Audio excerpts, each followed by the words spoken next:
Bugungi kunda mijozlarimizdan savol tushadi. Rabaklinimizni tok tortish kuchi qancha? Men sizlarga bu haqida ma'lumot berib o'tib ketaman.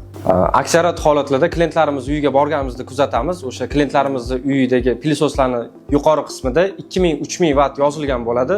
Biz savol beramiz klientlarimizga, o'sha 2000-3000 vattli bu nimasi desak, biz savol berganimizda klientlarimiz aytishadi. Bu asosiysi o'sha motorining kuchi deb o'ylaydi, lekin u aslida tok tortish kuchi hisoblanadi.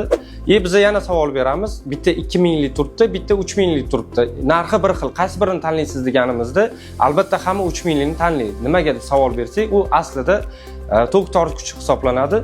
Ikkalasining narxi bir xil bo'ladi.